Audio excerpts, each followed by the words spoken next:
Hi everyone, thank you for joining us for today's Facebook Live discussion about domestic violence. I'm Maddie O'Neill, I'm a reporter at the Erie Times, and I'm here with Linda Lyons-King, the Executive Director of SafeNet. Before we jump into today's discussion, I just wanted to say that we picked up a sponsor for these Facebook Live events, Gannon University. Thank you very much for your sponsorship, and we're glad that you see the value of these chats. So, Linda is here with me today to talk about domestic violence. We had a particularly violent year in 2018 where 9 of the county's homicides were related to domestic violence. That's a record, and it was a record year for homicides in general in 2018.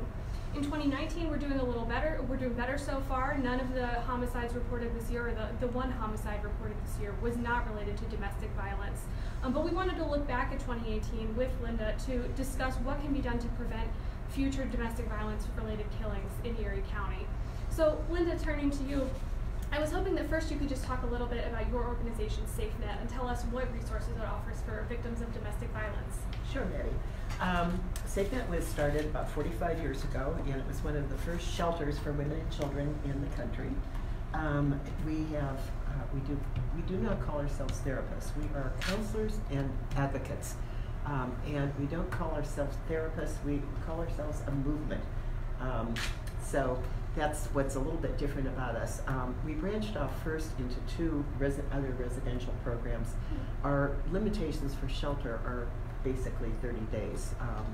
And so it was apparent, if you're a mother with 3 little children and you have no resources, finding your way in, with housing and job and so on is almost impossible in 30 days. So we have transitional housing programs.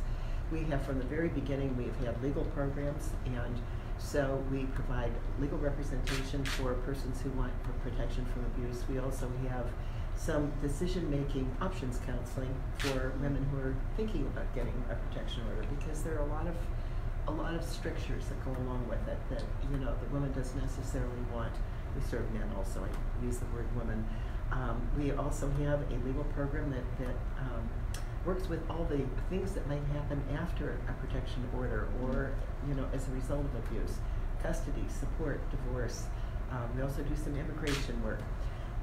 We have support groups, counseling groups, and we have a number of additional programs. One of our latest is Coaching Boys into Men, where we have a young military veteran who speaks with coaches and presents them with information so they can have 14 sessions with young men, anywhere from the age of 10 to 14. We've also done some work at the colleges, but our core curriculum is really for younger boys.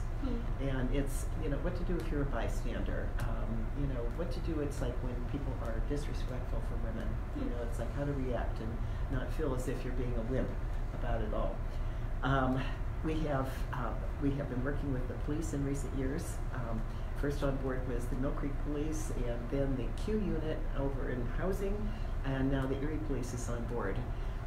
And that is for police officers when they go into a scene to do a lethality assessment. And it takes about 10 minutes to run through maybe 10 questions having to do with, is there mental illness, substance abuse, unemployment is a factor. So it's like, then they score the 10 questions, and if there are 5 or more, it's called high danger, high risk. Then they fax that. Well, that's the next step. But the first step is to try to get the victim on the phone with someone on our 24-hour hotline. So ordinarily the discussion goes something like, Maddie, would you like to talk to someone at SafeNet? And Maddie is very upset because of all that's happened, and all she knows about SafeNet is it's a shelter, and often will respond, I don't want to go to shelter. That's the first response. No, this is just a matter of talking to someone on the phone. So that's the goal, is to just establish that first connection with the shelter. And then once they have that relationship established, then we can talk about the fact that we are not a shelter. Our product is not shelter, it's safety. And our primary product is to go through with women and do safety planning for men and women. We now have a support group for men, I can't believe it. But because men are abused, but they've been very quiet about it over the years. Yeah. So that's essentially what we do. The lethality assessment was started by a woman who was at our most recent medical conference. Her name is Dr. Jacqueline Campbell. And what they showed in the Anne Arundel, Maryland area was that simply having contact with domestic violence services reduced the lethality to 0 for 10 years. They had no lethalities. And this was, they were able to kind of compare communities because it was optional whether the community would buy into, you know, the Harbor Creek Police Department or the Lawrence Park Police Department, etc. So now it's like the nationwide stats on lethality assessment is that there's only 4% of those who have had contact with the domestic violence program end up being a homicide victim, which is a huge thing.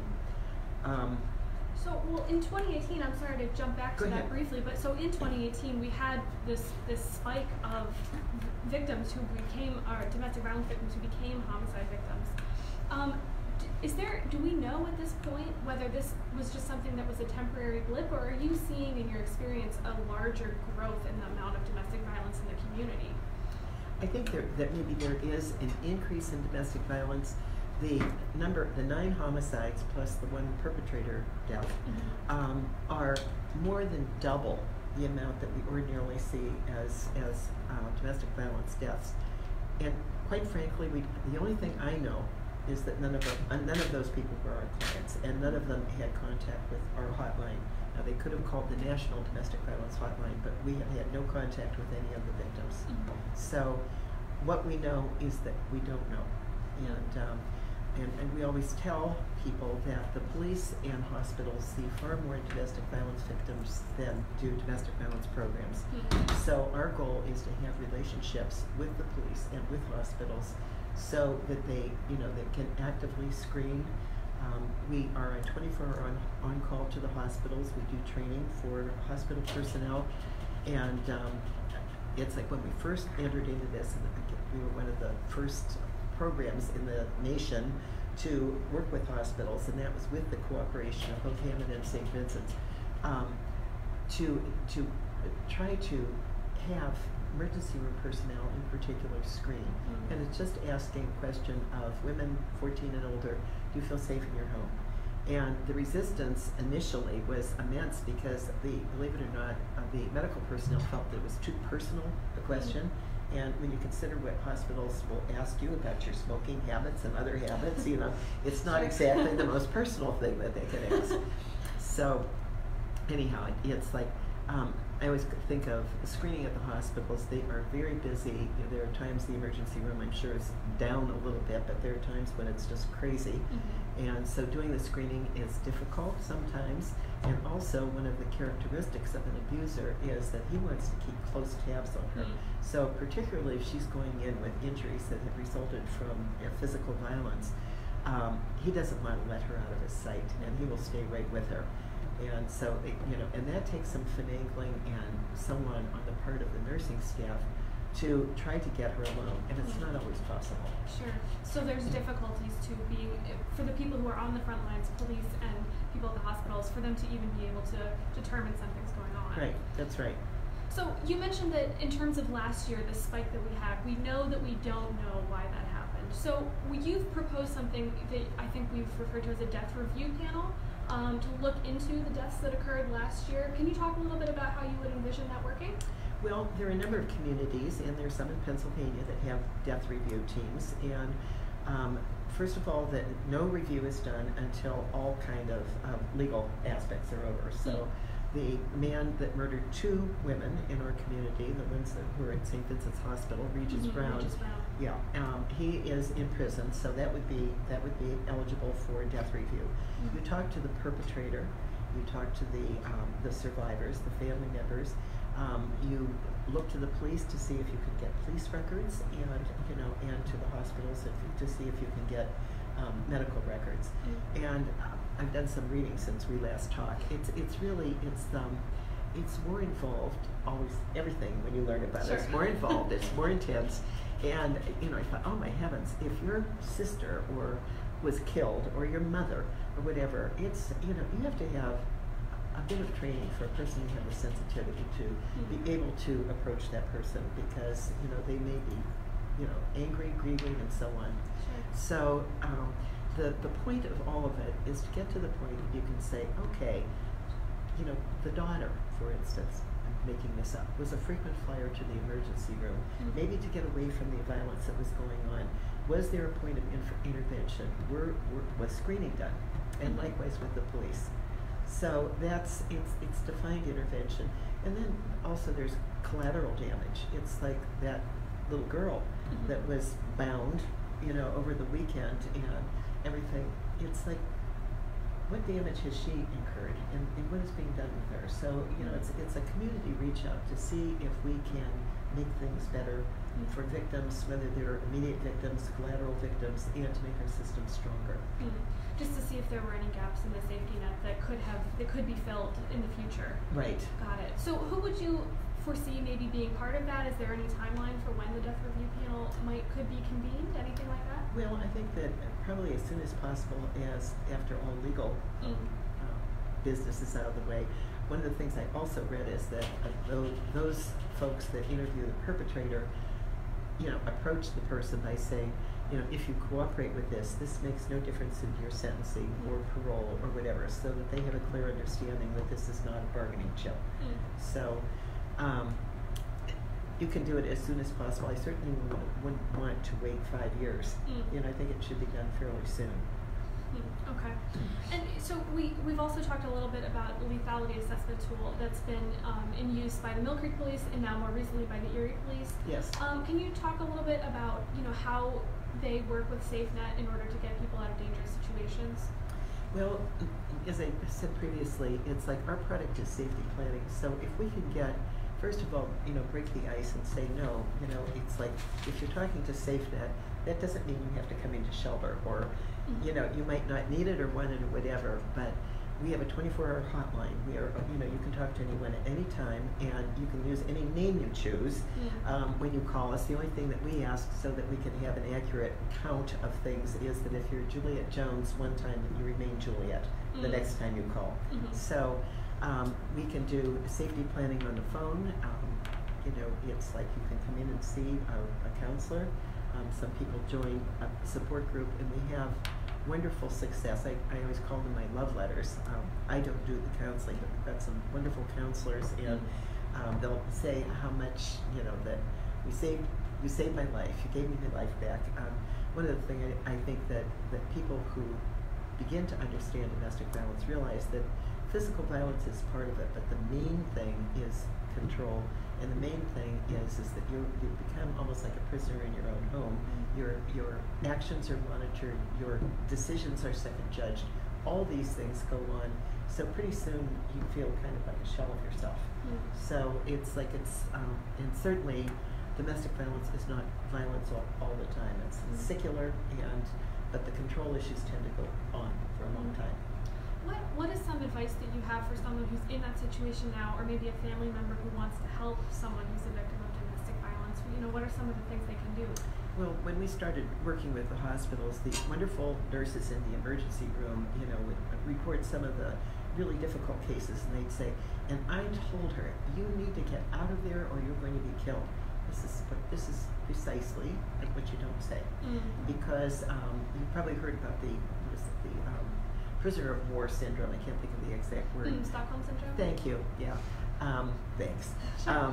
But it's like, to make a direct attack on that person, which is having so much control, is going to assure that you probably don't come back don't come back for domestic violence services. In California, they had mandatory reporting, just like we have mandatory reporting of child abuse. If they discovered a domestic violence in the emergency room, it was reported to the police and so on and so on. The result was she never came back, because it needs to be her decision. And when we have people in shelter that say, but I love him, I want to go back, we say, fine. It's like, do you feel like we've given you enough of a safety plan that you could feel a little safer? And our doors are always open and our phones are always open. So that's and we try very hard not not to judge, but to allow a woman to make her own decisions and to assess her own safety. She may feel like she's safe. Sometimes too, a protection order can be, can be more dangerous than staying with. At least she feels that way. If she remains in the situation, she may feel as if she has control. If she leaves, she may feel more vulnerable. And something like 69 to 72% of women who are killed have left, just like Nicole Brown Simpson. She had left the situation for more than a year and then was murdered. So what are some of the obstacles to domestic violence victims who want to get out of the situation, both in terms of mental obstacles that they face and economic or other obstacles? Well, economic is obvious. It's like the longer you stay in the situation is that you start not to feel very good about yourself. So, and I think that our self-esteem, you may have a really solid self-esteem today, but given 6 months in an unhealthy relationship, self-esteem can be eroded away pretty quickly. And so it's like self-doubt, not thinking that you're making a right decision. Children are a huge obstacle because women often feel that a father is better than no father, but witnessing mother being beaten is also not a good thing, so they have to weigh that option. Financial support, housing, oftentimes the women that come to shelter often have more financial barriers.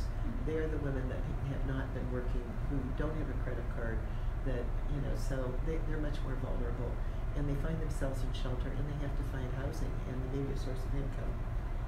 So I often, when I visit shelter, I think, I don't know, it's like what they face with sometimes little kids seems so overwhelming. And most of the kids that come to shelter are 12 and under. And the highest risk factor for women being battered is between the ages of 18 and 24. What are some of the signs that people in the community or family members can be on the lookout for when they suspect maybe someone's a victim of domestic violence? Well, there are, of course, bruises. There is control, when she's with him, she may be very reluctant to speak.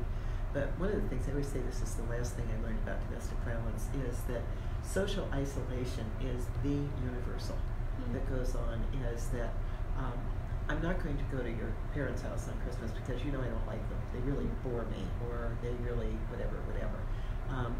It's like I don't like your friends, and I don't want you going out with them because I really totally dislike them. And so all this, pretty soon she finds her support network just shrinking. So with those women who come to shelter, for those who are in transitional housing, one of our main goals is to build you have to have a support network. SafeNet is your support network, but you need to find other people, your family, your friends, rebuild that network. When someone comes to SafeNet, you've said that safety planning is a really key part of what you do. What does safety planning entail for an average person who might come in and they're starting from scratch? Well, I think the first thing is to go to a danger assessment, and that also was developed by Dr. Jacqueline Campbell, which is it's similar to the lethality assessment that the police do. Has your partner ever threatened homicide? Has he ever threatened suicide? Have you ever said you were going to leave him? What did he do when you said you were going to leave him? There could be all kinds of threats. I just think of all these things. For years, we have had difficulty having women leave when they had a dog or a cat or a bird or an iguana, because they knew that their animal would probably be dead if they left, or they were very, very fearful for the animal because the animal was used as a bargaining chip. You leave and something's going to happen to Rusty. So now we have a wonderful fostering program that is because you care, and they partner with us, and these people are total angels that take in all kinds of animals, and I mean all kinds. And we go through a preparation period because the animals have to have shots. They have to be. It can't be terribly spontaneous. So, but we get things set up, and then they can come in, and then they can begin to make their move. But it's been the solution to a really long-term problem that we've had. Interesting.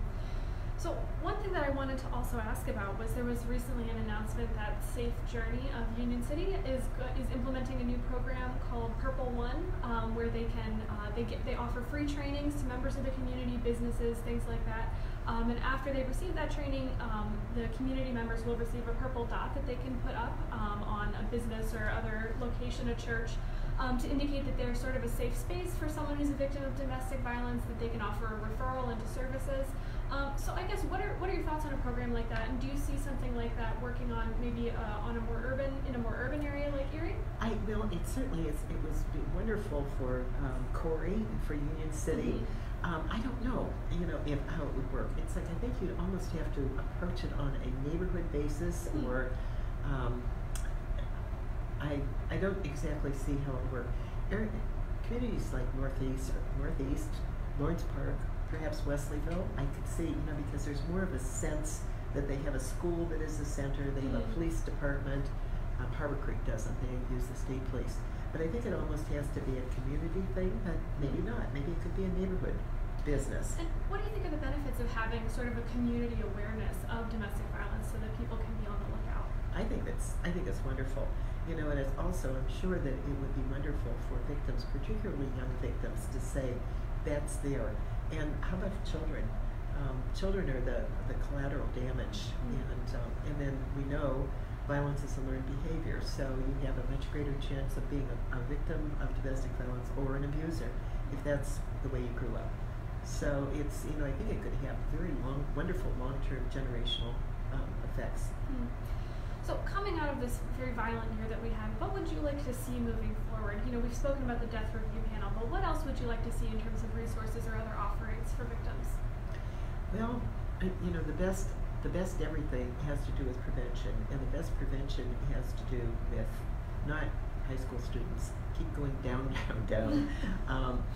The evidence-based best prevention is starting out when children are very young, when hands are not for hitting, and then have, it's like have things in the schools that would be 5-minute presentations, probably built into a curriculum, with kindergartners maybe 4 times a year and so on, with increasing, regular but increasing length of the time, and teaching children other ways to handle frustration and anger and then physical violence.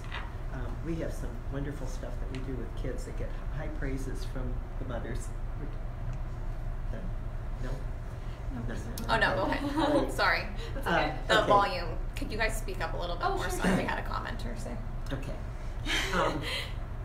Yes, it's like prevention with children. One of the real effective things with kids is that we all know that children love monsters and dinosaurs and everything, and part of it is they're little, and the frustration that they feel anger, and they probably feel like a monster, or would like to be a monster, to express their anger.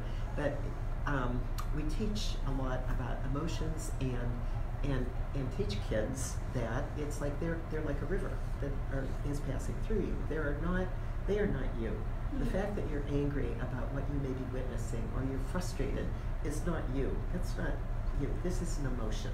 And to teach children that they have choices about their thoughts, they have choices about their emotions, and then to help them to feel proud about who they are, their own personal identity, their body, their red hair, their whatever. Yeah, right. So it's very helpful because kids in a domestic violence situation, their self-esteem is, eroded. And one interesting stat that I read years ago was that children under the age of 3, whether they're boys or girls, if they witness their mother being abused, it is psychologically identical to their being abused. Yeah, because they have a heavy identity with mom. So you would think that reaching out to children who are younger and younger as a preventative measure, you would see that as being a positive for the future, for preventing. Yes. What about for people who are in that situation now? What resources do you think are necessary or needed in order to reach those people and hopefully prevent more deaths? Well, I was going to say that off the top of my head it would be financial empowerment, so that women would feel that that they did have the option. but, you know, looking at the victims of Regis Brown, both those women were employed, and in that they were employed at the hospital, they were not marginally employed, they were well employed. Yeah. So, Amanda Graziola, I guess gaining some kind of awareness. We are socialized to be mothers and to be caretakers. So what we often see in the women who come to us is that there's a pattern, is that first of all, he falls in love with you really, really, really fast. And then he says he's your soulmate, and you know, it's like it presses toward a more committed relationship faster. And then the next thing she knows, it's like he's pushed her or shoved her or done something and says, oh, I did that simply because I thought you were flirting, and it's because I love you so much. So it's like then we as women can often say, oh my heavens, you know, he grew up in such a rough environment, and so our caretaking takes over. So it's like it you know, becomes a cycle. Yeah. So to be able to stand back, and I guess that's what I really like best about our services, is that we're not going to tell anyone what to do, but we can instruct her that if she talks to a counselor, she will help her to stand back and really take a look at what she's getting out of this relationship, or what she's losing. I mean, is she losing family? Is she losing friends? Is she losing her ability to hold a job? That's, you know, control of your work life is a big thing. Yeah. Well, and I think that one thing that we learned from last year's homicides is that it can occur, those patterns can occur at really in any class level, it seems, like you were mentioning. Right. Can you talk a little bit about, just briefly, about some of the legal processes that women or victims in general can take if they're being abused, in terms of protection from abuse orders, things like that? Well, I'm certainly not the expert with this, but I've been around it for a long time. But you can get a protection from abuse order. However, you could be emotionally abused to the max. You could have all kinds of horrible things going on in your relationship, and isolated beyond belief. But unless you have had physical violence or a threat of physical violence, you're not going to get a PFA. You know, it has to be physical in order for it to be granted. Another thing I'd just like to do a little spur and mention is that these mass shootings that we have had nationwide, there's such a correlation with domestic violence, and those guys should not have guns in their hands. You know, so, you know, I would like to see the courts really get more stringent about getting guns away from people who are convicted of domestic violence. Because there's been such a connection between people who are domestic violence perpetrators and who go on to commit mass shootings. Yeah, it's one number I saw was 59. The other one was more like 69%. So we have a question. Oh, sure. And I don't know, off the top of my head, I don't know if it was in Erie County last year, but homicide, like a lot of times with domestic violence, you see a homicide suicide. What's the mentality behind that? Like, why would somebody like a perpetrator or somebody who's abusing want or behave that way, do that behavior pattern? Yeah, we did have at least one of those last year. Okay. Yes, but yes, we had one of them, and then in the Graziola case, it's like he was going to commit suicide, but he lost his, you know, his gut or whatever to do that. Well, I think, you know, it's like a life in prison or suicide. You know, it's often a dramatic gesture, and suicide and homicide go together in the pattern of what women report to us. It's like, it's often, I will commit suicide. If you leave me, I will commit suicide. So at the point that she left him, where she is like much more vulnerable, if he kills her, then, you know, he already has made a statement that he's suicidal, but he's not going to let anyone else have her. Interesting. So it's sort of it can be used as a measure to control the victim when it's threatened like that? Oh, for sure, yeah. And you know, the other threat, you know, we talk about children. Of course, you know, it's better to have a dad if you can have a dad in your life. But you know, substance abuse with women who are being abused, I mean, there's a pretty high correlation there. You know, we've heard women that have had a vodka bottle that they stored in the tank of the toilet.